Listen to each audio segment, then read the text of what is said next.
It's time to talk about the Super Bowl now with Joe Henderson, running backs coach, once upon a time at Highland. But no, we don't talk about the Rams anymore. Forget the horns. Yeah. You're at Olympus High now. Olympus High School. Iowa State guy. And the interesting thing here is you were drafted by the Saints and you played with the Colts for 2 years. Absolutely. And now we have the Saints and the Colts. Yep, that's now you're right. a few years removed.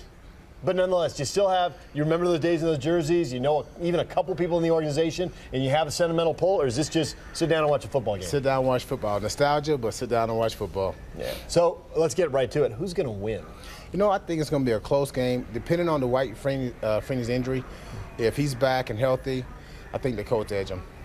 A lot of people have said they just can't figure out how the Saints can stop Peyton Manning. Right. Breeze is going to move the ball, and the Saints are going to score points, but they won't be as explosive as they were because Shockey's knee just isn't right. And he's a big part of their offense. So they're going to be a little limited. They'll score, but they won't explode. But how do you stop Manning? How do you even slow him down?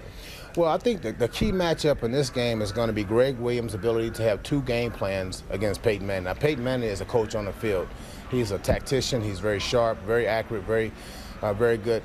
Probably one of the best passers we've seen this time since Joe Montana.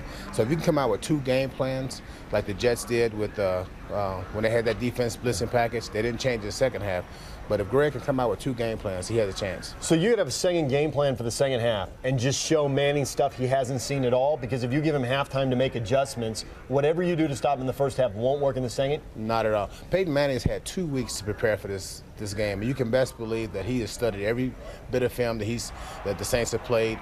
And he's going to come out knowing exactly what tendencies they're going to come out with, particularly sharper. He's going to key on sharper. So he's going to come out understanding exactly what they're going to do. Greg has to change his game plan and his tendencies. Okay, now, you're a running back at Iowa State. You run for 1,000 yards a couple times. You love the run game. Oh, yeah. You get to the NFL because but now what's happening in the league? Is it really all on the quarterbacks? Do running backs matter that much anymore? Is it a passing league? It's a passing league, and it'll come back around to the running game eventually. But nowadays, they're using a pass to set up the run. Before, it was a run to set up the pass. So everything is flip-flop for the Colts. 3.5-yard average this year. They're less susceptible to run than the Saints. The Saints, 4.5 yards running. They have a more effective running game than the Colts do. All right. So is Indy set up now with the coaching change and with the new receivers, Austin Collie coming in from BYU? Are they set up for a big run? Do they have a chance to be a dynasty, or is this a one-shot deal? No, I think as long as Peyton Manning's there, as long as he has that system intact, I think they have 2 or 3 years of running.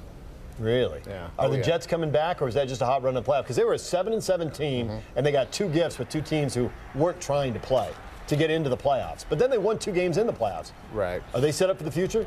I think the Jets will be contenders, but they're still 2 or 3 steps behind the Colts. Okay. All right, Joe Henderson, coaching at Olympus High. You may see him around town.